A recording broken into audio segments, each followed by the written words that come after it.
Space 101.1, KMGP LPFM Seattle welcomes you to Broken Alaska, the world's only ongoing improvised radio drama series.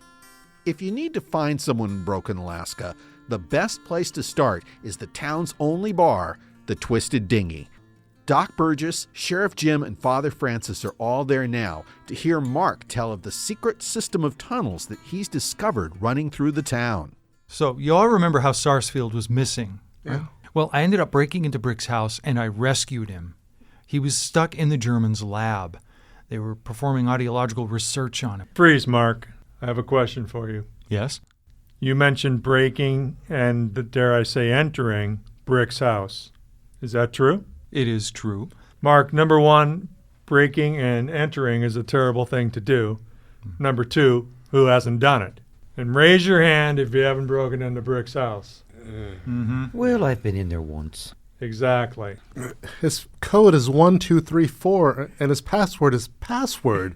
I mean, he's practically asking us to break in. I've done it a few times myself. Well, So even though I only did it for research. Even though you've confessed, there's no way I can charge you. Okay, but to get back to my story about Sarsfield, well, I got him out of there, but while I was in their lab, I stumbled across something. What was it? Well, here, you see that ring eye that I've screwed into the floor? Yeah. It's a trap door. Whoa. I'm going to pull up on it. See? It's a secret entrance. My goodness. Very suspicious. It's a tunnel. Let me shine a light down there. Yeah, you see how far down it goes? The Germans have the same tunnel in Brick's lab. I tried to follow it for a while, but I didn't have any gear. I think it runs all through the town, so I came back here. I'm so happy that you found Sarsfield, but this is just a whole new level of weird. It is, I agree. And I think what we need to do is to explore it, to find out how far it goes. For all we know, they could have tunneled under every structure in this town.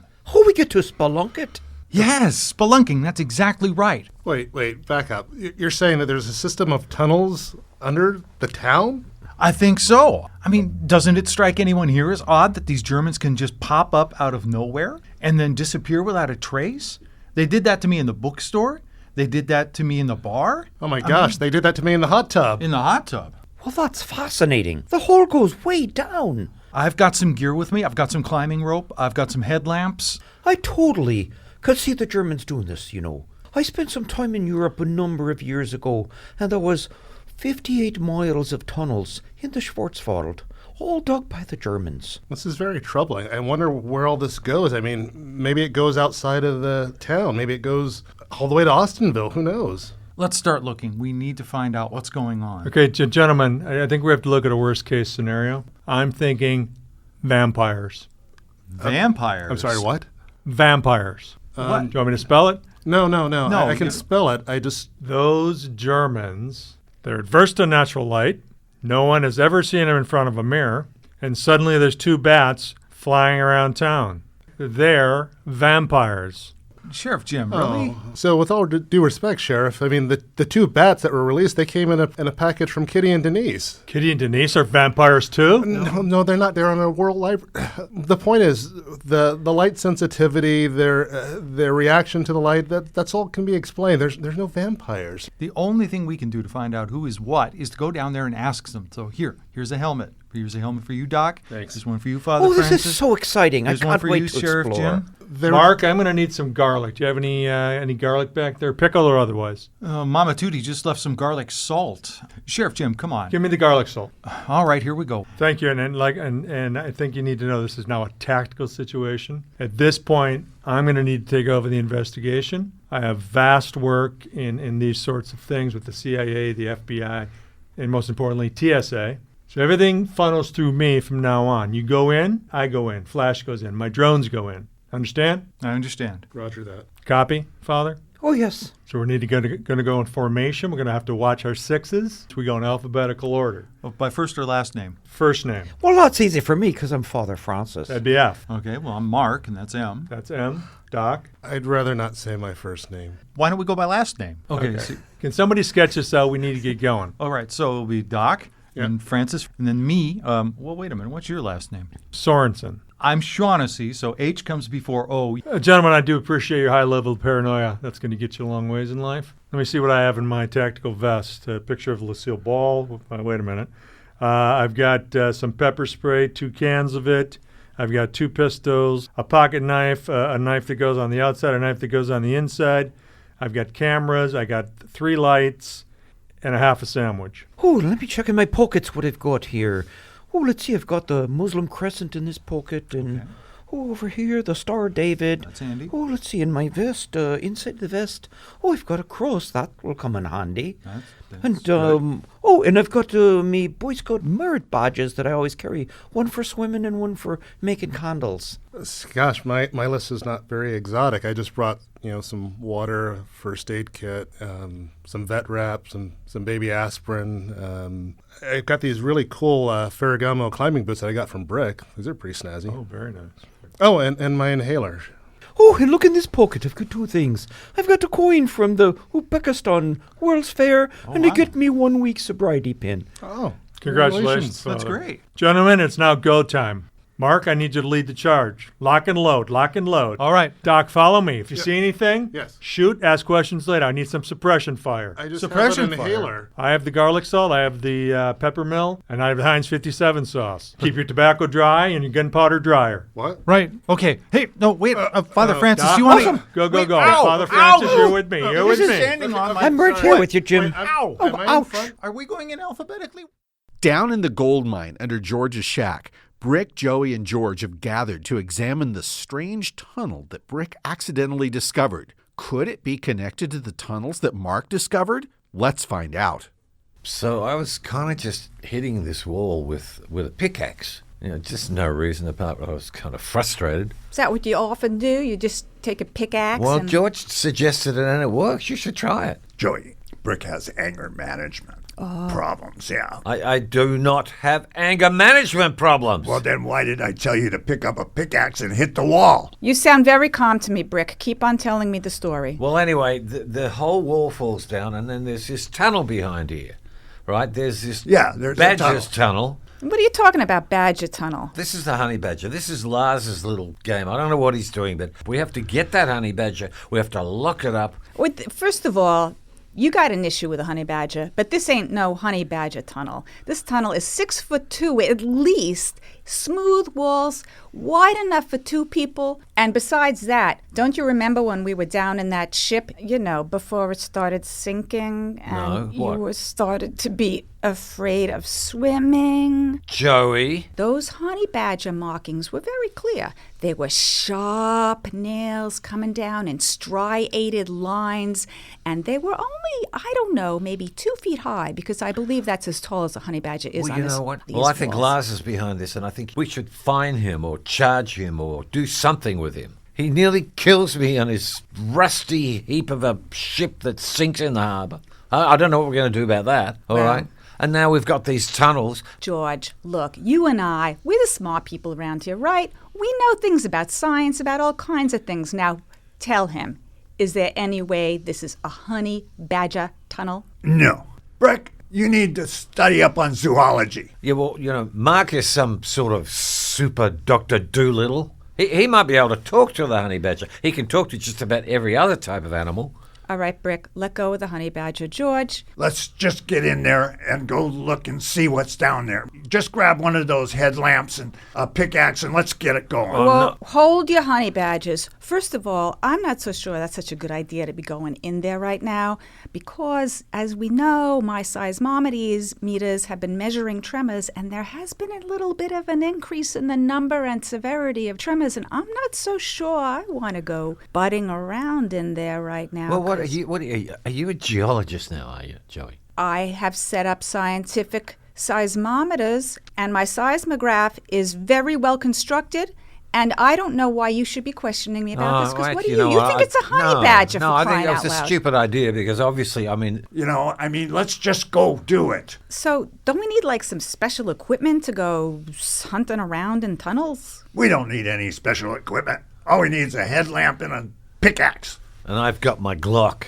And when I find that honey badger, I am going to shoot it. Whoa, point that down, please. We're going in there. We're going to find out what's going on. All right, yeah, I'm coming too. Yeah, Brooke, you go look for your stupid little honey badger. I'm looking for the story that is going to be the next big story. tunnels under Broken. Maybe it'll be a 3-pager? Well, we're in the service of the truth. All right, let's go. Let's go, All boys. Okay, let's go. Let's get in there. All right, I'm going. I'm going to step over this broken wall, and I'm going to... Ow! Watch, you're banging me into the other wall here. Joey. What? Joey. Ow! Hey, I'm going first. Just get in there. Oh. It's only big for two. Go on, go. My headlamp will turn on. Hold on, you guys. Where are you going? Hey, wait for me. Ow. You are listening to Broken Alaska, radio's only improvised ongoing drama series on Space 101.1. Visit us on Facebook at Broken AK and catch up on previous episodes via your favorite podcaster. For months now, at the behest of Bert, Annika has been crisscrossing southern Canada and the upper Midwest, using her skills as a bounty hunter to track the movements of master criminal Red Trousers and his mysterious traveling companion, a tall, beautiful woman with whom making eye contact will result in instantaneous death. As we rejoin our cast, Annika and Bert are walking in the wilderness outside of Broken. Let's find out why. Mind your head, Annika. The branch is Thank you. rather low. Bert, I got to tell you, I'm glad that we're meeting in the woods because I'm getting tired of all the interruptions at the Wayway Tenango. I don't think anybody's going to be listening to us out here in the forest. Well, our secret meetings do seem to be interrupted at... Ooh, watch out for that giant spider web. Do you know that willow tree over there was the stagecoach stop in the old days? I did not know that. Yes, Chester Tyrone, the Lord rest his soul, told me one time that as a boy, he earned money for his family by selling cold drinks to the passengers. Yes, well, thank you for coming out with me, Annika, and for bearing with me about this odd way of meeting. You see, I've been going through the enormous file that Louise had put together and that Jean-Claude gave to me the last time we saw him. I've been up until the wee hours every night trying to make sense of it all. I don't see how Louise accumulated so much information or why she was so fixated on Rose. But one interesting thing I uncovered is what happened to little Peter Sharp after his grandpa, Mr. Munsky, died. In the stampede. Yes. Okay. In the moose stampede. Right. Yes, correct. Okay. Oh, watch your step. I think it's a moose or Oh, thank you. bear. I'm not Wouldn't sure. want to step in that and lose my old No. shoe. So, anyway, after Grandpa Munsky was impaled in the moose stampede, little Peter was sent to an orphanage in Nome, where he was adopted by a family in Homer and stayed for about 2 years. Why 2 years? Well, they sent him back to the orphanage because of his strange behavior. He didn't race his Hot Wheels cars like most little boys would. Instead, he liked to pretend that he was the pit boss, changing the tires and refueling and cleaning the windscreen. Apparently, he liked to time himself, trying to do it faster and faster, and if he didn't succeed, he would refuse to eat or sleep or even visit the loo until he could better his time. Strange behavior. That's from the bizarre boy. behavior. Yes. Ooh, be careful, you're going to stumble Thank on you, that rock. Thank you. After that, he was sent back to the orphanage and Naturally. adopted by a family in Skagway, but they were rather unnerved by the fact that as much as he loved breakfast cereal, he would eat it dry. I know, only a monster would eat it without milk. I would send an orphan back for that, too. Oh, do you need a hand up this hill? It's a bit steep. Yeah, thank you. Oh, here we go. All right. Okay, good. So, eventually, he was sent to a special home for wayward youth in Liverpool, England. It was there, at that home, that little Peter Sharp disappeared and was never heard from again. The trail goes cold. Yes, it did. Huh. It was the end of little Peter Sharp and the beginning of the dagger. It's this way, this path. We're almost to where we're going. All right. A few years after little Peter Sharp dropped off the radar of the authorities, there were a series of petty robberies with the same M.O., followed by assaults, and then gruesome murders using knives. That's when the dagger and I first crossed paths. And when he murdered my beloved wife, Sally.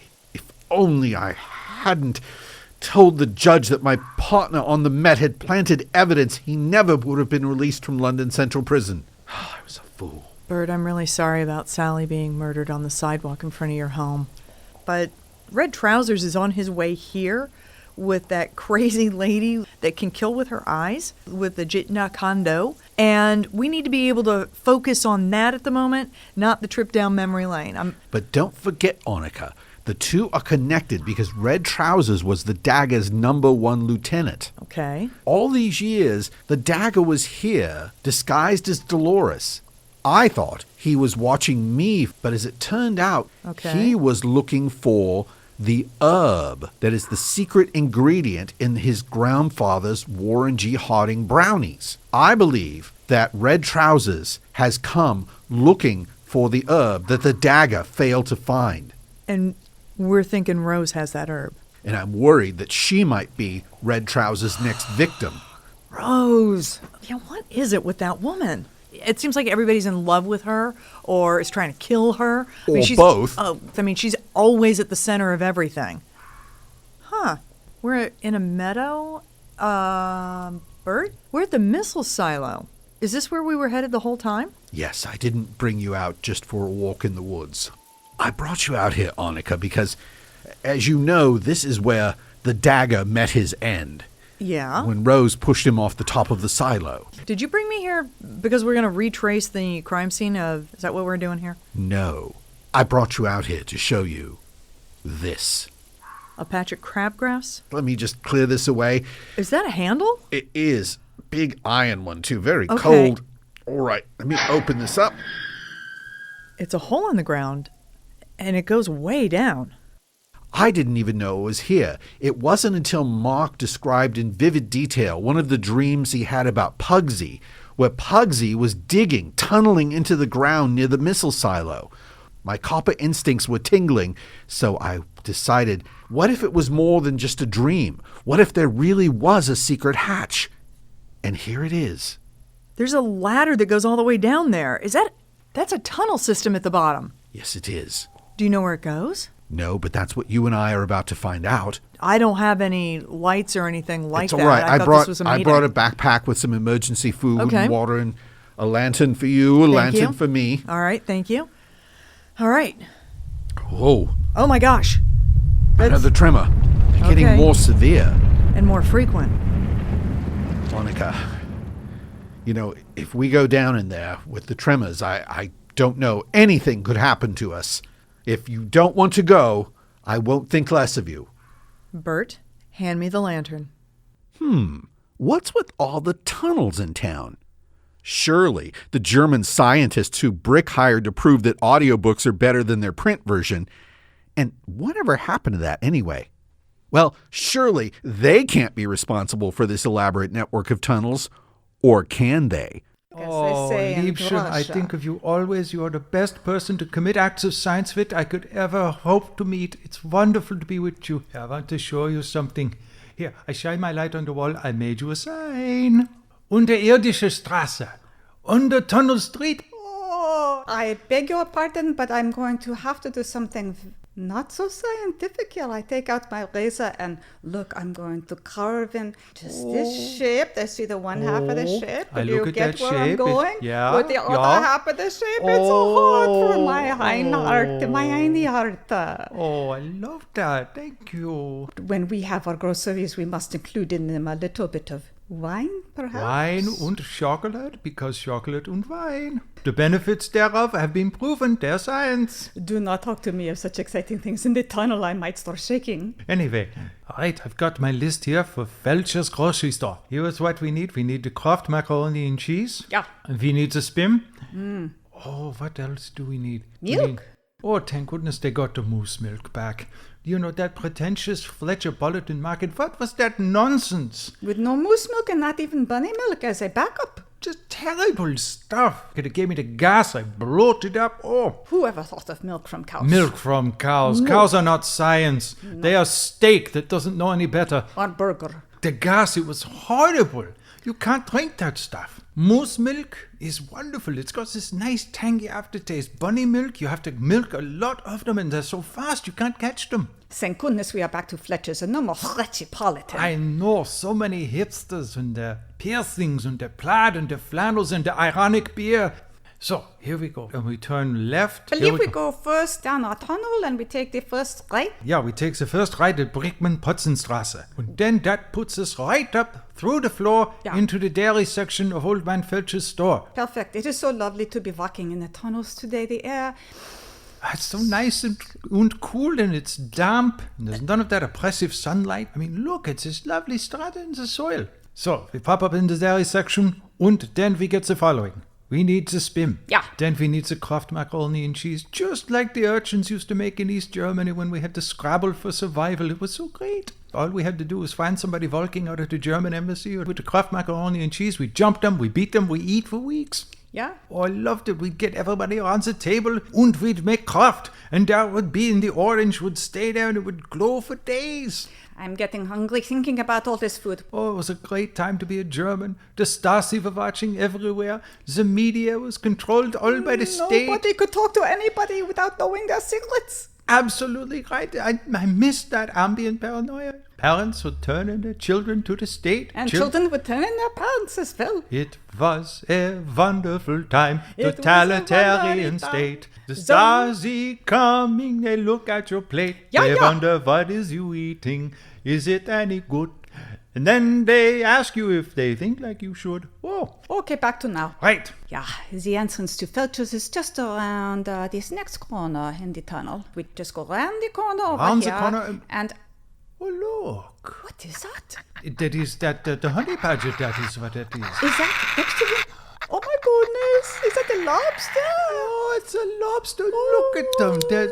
It's the mammals and the crustaceans. I did not expect this level of cross-species cooperation. Could they breed together? They would make a fuzzy crustacean. Oh, If the honey badger was not a homicidal little meat muppet, there could be surf and turf right there. And she's digging a hole right there. And look, the little lobster. the lobster is taking her claws and spreading them and nipping into the wall.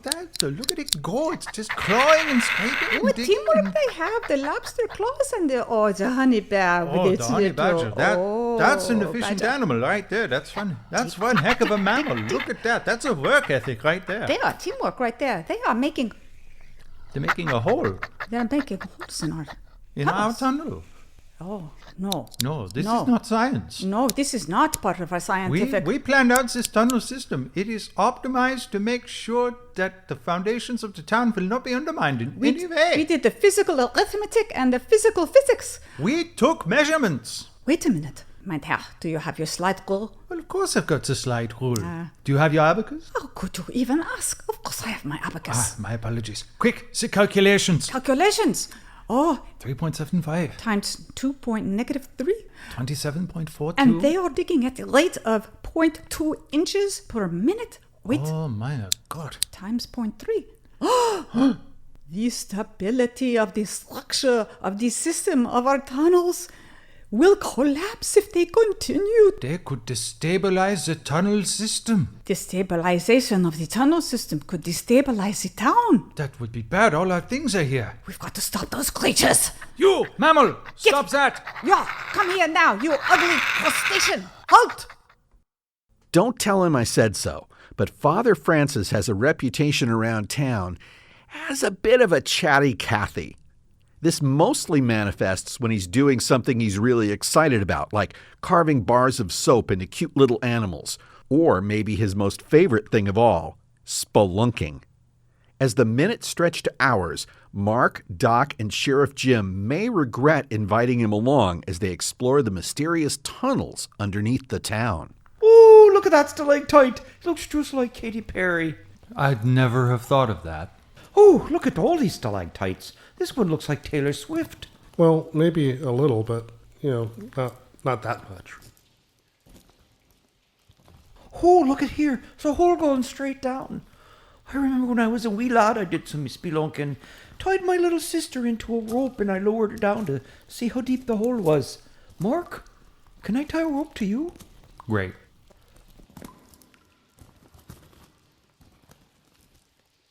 I'm getting a bit peckish. Could I have one of those spin bars? Fine, great. You know, there's a bit of water in here. I had a merit badge for swimming. I wonder if this would be a place to swim. It's perfect. Look at this pretty stone here. Back in Ireland, we had a lot of stones. I used to collect them. When I was a boy, it's all we could afford. Oh, look at this one. It's pretty big. Would you mind carrying it up for me, Sheriff Jim? Father Francis, whatever you say. I think these are catacombs. I imagined they'd be much bigger. I mean, I'm bumping my head on the ceiling. Yeah, that's really, really great, Father Francis. Really great. Here's another passageway. It looks pretty small, but I'm a short guy. Maybe I could fit in it. I wonder what would happen if I got stuck down here. Father Francis, you think in odd and mysterious ways. Hey, Doc, I've got a confession to make. I'm actually quite claustrophobic, you know. Yeah. Who's pushing? Stop pushing! Somebody's pushing me! Who's behind me? Father Francis, you need to keep moving. There's nothing to see behind you. There's a light down there at the end of the tunnel. Yeah. Is that blood on the wall? There's a story in the Bible about bleeding walls. I remember that. Or was that the Amityville Horror? I don't know, I get those two mixed up sometimes. Okay. It's not a common Catholic belief, but I think vampires could be real. Did I ever tell you guys about the time I was involved in an exorcism? Yeah, I think you mentioned that already. It was fascinating. All the chants and the scripture readings, driving the demons out of his soul. Oh, the poor lad was miserable. He was writhing in bed. He was screaming. He was totally possessed. Well, later we found out he was just lactose intolerant and he'd eaten a half a gallon of ice cream. Have I told you about the time before I became a priest? I was a welder. I worked in the shipyards in Belfast. Oh, there were some unsavory characters there, and I believe I might have been one of them. Oh, yes, and we used some salty language back then. Oh boy. Oh, I've got to tell you guys, I was in a cave one time as a lad. It was called the Goose Egg Cave. I don't know why they called it that. We didn't find any goose eggs, but it was fascinating to explore. We went back in and we had to crawl completely on our stomachs and writhe through a little bit of water, and then it opened up into a giant cavern with Indian carvings. I wonder if we'll find Indian carvings in this cave. I was just thinking, I wonder if this cave has natural gas. Nobody light a match. We could all blow up and blow up the whole town. Yep. Who has the canary? Because they'll be the first to die if the air is bad. Or the smallest person of the four of us, I guess. Oh, wait. That's me. Well, that's all the time we have for now. Thank you for joining us for Broken Alaska, radio's only improvised drama series. Starring in this week's episode were Michael Crowley as Mark and Dr. Albrecht Mueller, Anthony Floyd as Doc Burgess, Craig Nelson as Father Francis, Don Taylor as Sheriff Jim, George Birch Wirtz as George, Paul Einhorn as Brick, Carol Sparrer as Joey and Dr. Vilda Solveig, and Mike Fuller as Bert and the announcer. It was written, directed, edited, and produced by Carrie Aguila and Mike Fuller. Music by Audionautics.com. We'd tell you what's coming up next time on Broken Alaska, but since it's improvised, you'll know as soon as we do.